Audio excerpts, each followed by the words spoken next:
എല്ലാവർക്കും news first മലയാളത്തിന്റെ പുതിയ വീഡിയോയിലേക്ക് സ്വാഗതം.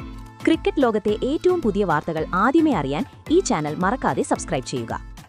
ഇന്ത്യൻ ക്രിക്കറ്റ് ചരിത്രത്തിൽ ഇന്നുവരെ ഒരു ക്യാപ്റ്റനും ചെയ്യാത്ത, ഒരുപക്ഷെ ഇനി ആരും ചെയ്യാൻ ധൈര്യപ്പെടാത്ത ഒരു കാര്യമാണ് ബറോഡയിലെ സ്റ്റേഡിയത്തിൽ ശുഭ്മാൻ ഗിൽ എന്ന യുവനായകൻ ചെയ്തത്.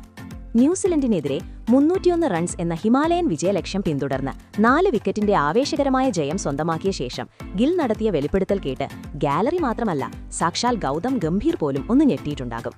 സാധാരണ വിജയത്തിന്റെ മുഴുവൻ ക്രെഡിറ്റും സ്വന്തം പോക്കറ്റിലിടാൻ ക്യാപ്റ്റന്മാർ മത്സരിക്കുമ്പോൾ ഗില്ല് പറഞ്ഞത്, ഞാൻ നാമമാത്രമായ ഒരു ക്യാപ്റ്റൻ, അതായത് ഒരു പേപ്പർ ക്യാപ്റ്റൻ മാത്രമാണ് എന്നാണ്. ഈ വിജയത്തിന്റെ യഥാർത്ഥ അവകാശികൾ വേറെ രണ്ടുപേരാണ് എന്നാണ് ഗിൽ തുറന്നു പറഞ്ഞത്. സംഭവം ഇങ്ങനെയാണ്. മത്സരം ജയിച്ച് കിതപ്പും വിയർപ്പും മാറാതെ നിൽക്കുന്ന ഗില്ലിന്റെ അടുത്തേക്ക് രവി ശാസ്ത്രി മൈക്കുമായി എത്തുന്നു. ഗാലറിയിൽ ആർപ്പുവിളികൾ മുഴങ്ങുന്നു. ശാസ്ത്രിയുടെ ചോദ്യം ആവേശഭരിതമായിരുന്നു. ശുഭ്മാൻ, എന്ത് ഗംഭീര വിജയമാണിത്! ബൌളർമാരെ റൊട്ടേറ്റ് ചെയ്തതായാലും ഫീൽഡിംഗ് മാറ്റിയതായാലും താങ്കളിലെ ക്യാപ്റ്റൻ ഇന്ന് പൂർണ്ണ രൂപത്തിൽ പുറത്തുവന്നു. എങ്ങനെയാണ് ഈ സമ്മർദ്ദത്തെ അതിജീവിച്ചത്? എന്നാൽ പക്ഷേ ഗില്ലിന്റെ മുഖത്ത് വിജയഭാവമായിരുന്നില്ല, മറിച്ച് വല്ലാത്തൊരു സത്യസന്ധതയായിരുന്നു. ഗിൽ ചിരിച്ചുകൊണ്ട് പറഞ്ഞു, രവിഭായ്, ഞാൻ നിങ്ങളോടൊരു സത്യം പറയട്ടെ. ഞാൻ വെറുമൊരു പേപ്പർ ക്യാപ്റ്റൻ മാത്രമാണ്. ടോസ് ഇടാനും ടീം ഷീറ്റിൽ ഒപ്പിടാൻ മാത്രമാണ് ഞാൻ മുന്നിലുണ്ടായിരുന്നത്. മൈതാനത്ത് കളി മുറുകിയപ്പോൾ കാര്യങ്ങൾ നിയന്ത്രിച്ചത് എന്റെ സീനിയേഴ്സായ രോഹിത് ഭായിയും വിരാട് ഭായിയുമാണ്. തുടർന്ന് ഗിൽ പറഞ്ഞ കാര്യങ്ങൾ ഓരോ ഇന്ത്യൻ ക്രിക്കറ്റ് ആരാധകന്റെയും രോമം എഴുന്നേൽപ്പിക്കാൻ പോന്നതായിരുന്നു. മത്സരത്തിനിടയിൽ ക്യാമറകൾക്ക് പോലും പിടികൊടുക്കാത്ത ചില നാടകീയ നിമിഷങ്ങൾ അദ്ദേഹം തുറന്നു പറഞ്ഞു. ന്യൂസിലൻഡ് ഓപ്പണർമാരായ ഡെവോൺ കോൺവേയും നിക്കോൾസും കൂടി നമ്മുടെ ബൌളർമാരെ തലങ്ങും വിലങ്ങും പ്രഹരിച്ചപ്പോൾ സത്യം പറഞ്ഞാൽ ഒരു നിമിഷം ഞാനൊന്ന് ബ്ലാങ്ക് ആയിപ്പോയി. എന്ത് ചെയ്യണം, ആർക്ക് പന്ത് കൊടുക്കണം എന്നറിയാതെ എന്റെ തല പെരുത്തുപോയ നിമിഷം. ആ സമയത്താണ് രോഹിത് ഭായി എന്റെ അടുത്തേക്ക് വന്നത്. അദ്ദേഹം എന്റെ അനുവാദം ചോദിക്കാൻ നിന്നില്ല. നേരെ ഫീൽഡർമാരുടെ അടുത്തേക്ക് പോയി കൈകൾ കൊണ്ട് ആംഗ്യം കാണിച്ചു. നീ വിഷമിക്കേണ്ടെങ്കിൽ ഞാൻ ഡീപ്പ് മിഡ് വിക്കറ്റിനെ പിന്നിലേക്ക് മാറ്റുകയാണ്, നീ കൂളായി നിൽക്ക് എന്ന് അദ്ദേഹം പറഞ്ഞപ്പോൾ എനിക്ക് ലഭിച്ച ആശ്വാസം ചെറുതല്ല.